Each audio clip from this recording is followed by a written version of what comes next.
I see us on the internet. Hey guys. Hi, all. Welcome to the Reaction Community Call today for,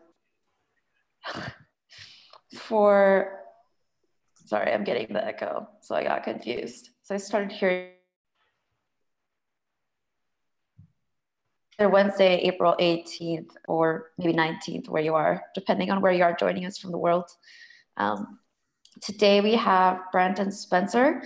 So before we get started talking about a community plugins roundup that I'm going to do and some updates from our side, Spencer, do you want to do a short update on what's coming up from Reaction Core? Yeah, we can talk a little bit about that. So the core team has been hard at work on some of our next project, not called Next, but we're using a Next.js front end to build a client-side app storefront, as we're calling it, that will interact with some of the GraphQL work that we're doing. So if you've seen any of the PRs lately or the release notes, most of those are focused around GraphQL.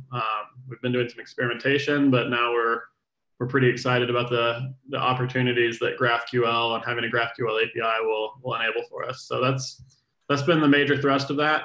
We can get into any details if you have questions, but a lot of things are probably still unknown at this point.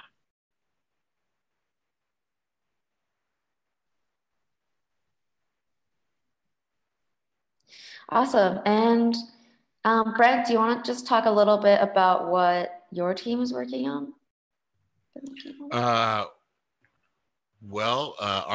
team has been actually working on client implementations, so I can't actually talk about that a ton because those are private. Awesome. Cool. So we've been having a lot of buzz on Gitter and GitHub and Twitter about different plugins that other people in our community have been making, and that's been awesome. So I wanted to highlight them a little bit.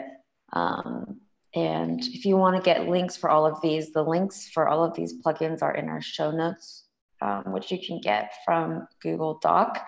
And the link for these are below at getrxin.io/community call agenda, I believe.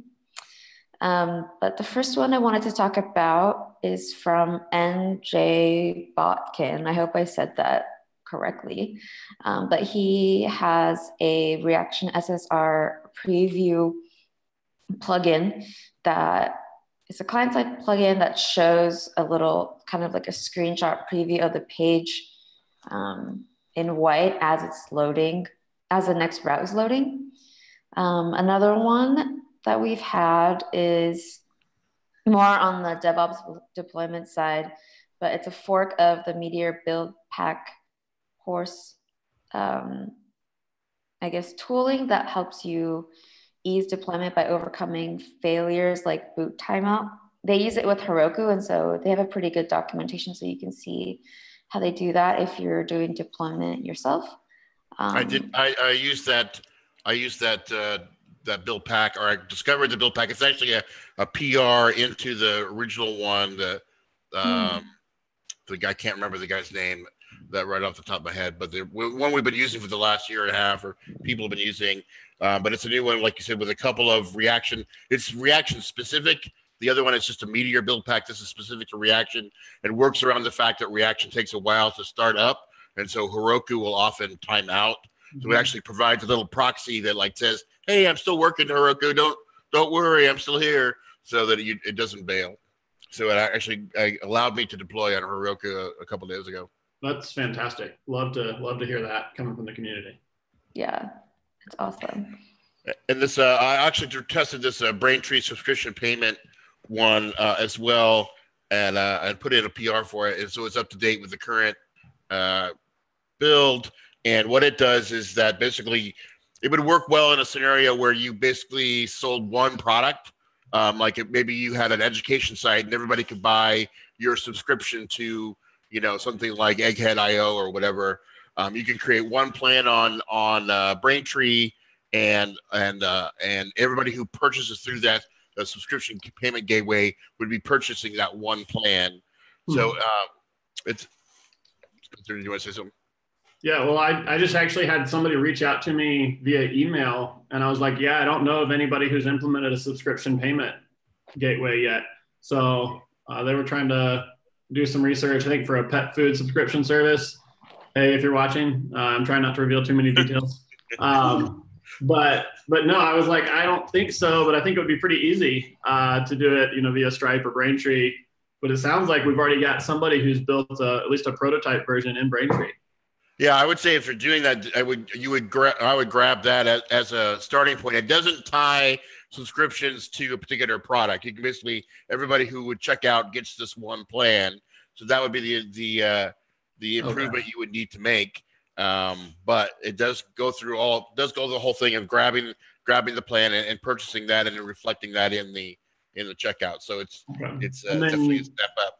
Then you would manage the subscription through I think the Braintree basically manages the subscription. Okay. From then on, you could go into the Braintree command center or control panel or whatever. That's good. I don't know where that came from. You could go in there and do all the rest of your management through Braintree. I think we need a reaction command center. Speaking of that sounds way more fun than a control panel. PR pull requests accepted. Pull requests encouraged. Change the name of our dashboard to command center. Yeah. You have to have 3 monitors to use it, though. That would be awesome.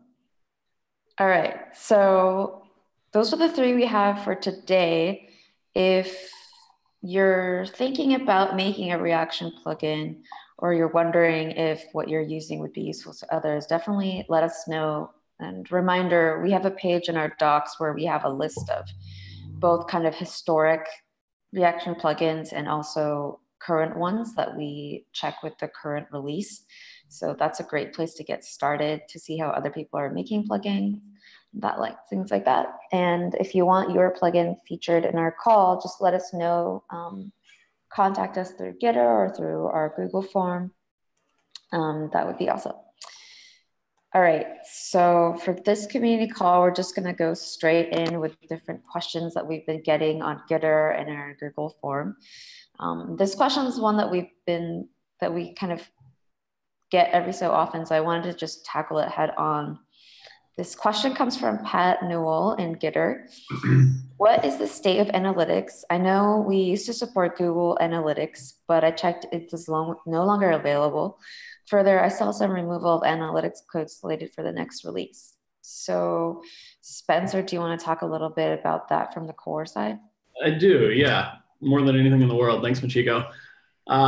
So analytics, we had an analytics plugin for quite a while, and I would say it worked at a marginal level at its high point. It was never a plugin that you would just like attach your Google Analytics code or your Segment.io code to and forget it.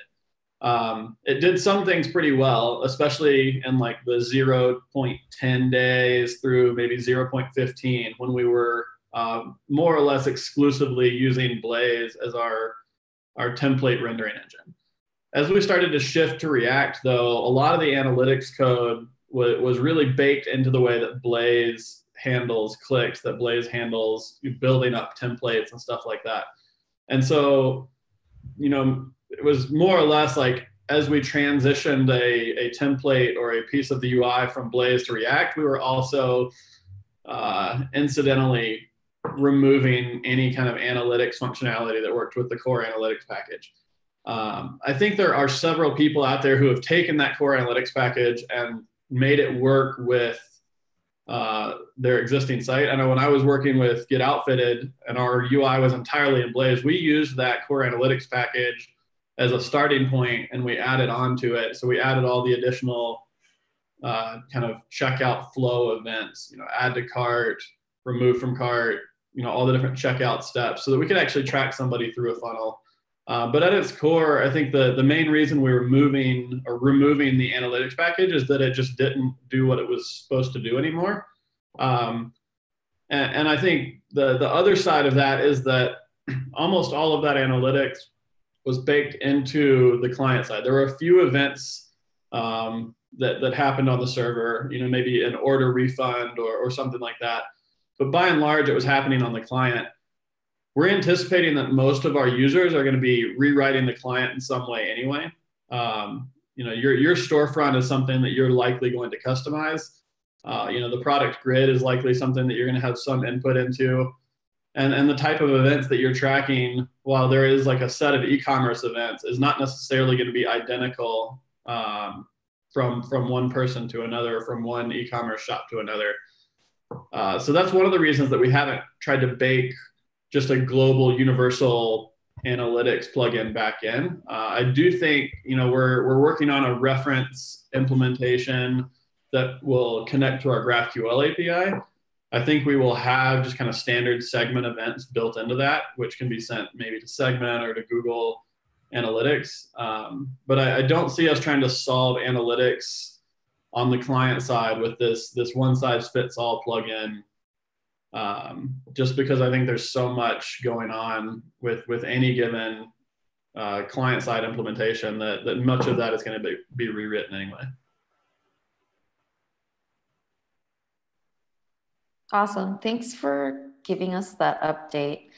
I think that anybody who wanted, there was a PR to remove what we had in there. And I think if you were to take, you could probably cobble that and what the code that's coming out in the next release, I think, into your own plugin and sort of get yourself some relatively simple Google Analytics going. And we've played around with that. We just don't have the time right now to create a new plugin for that. But I think anybody who wanted to, you could plug into the event hook architecture, which has been moved to both client and server now. And between route hooks and event hooks, you could track most of those events that way and give yourself at least some basic, page centric analytics. Yeah. So that is kind of the state of analytics from both the core side and also what you can do for your app side. Thanks for that question, Pat. And yeah, thanks, Pat. Yeah, one of our most reliable community members. Yep. And it looks like we don't have any other questions from either YouTube or Gitter or the Google form today. So we're going to wrap up Q&A with that. But before we go, Brent, do you want to talk a little bit about the engineering position we're hiring for on your team? Yeah, so I'm looking for an engineer on the solutions engineering team, which is we also call the community and client team. So we're in charge of basically trying to get people up on React, running in production on Reaction. So a mix of doing specific integrations with backend pieces, not so much front-end customization, but more sort of consulting with people who are having problems getting sites up. So we're looking for 1 or 2 people in that position. I'm looking for somebody with pretty strong Node, JavaScript, not necessarily React, but React would be certainly great. But definitely, a strong Node person with some back-end experience, preferably with integrations experience. Yeah. It's listed on the website under the careers page now, which gives a full breakdown of the requirements and what your responsibilities. And it's a fully remote position, so you can work from anywhere in the world. The team right now is based in the Philippines and in India, so we're open to another part of the globe. Yep.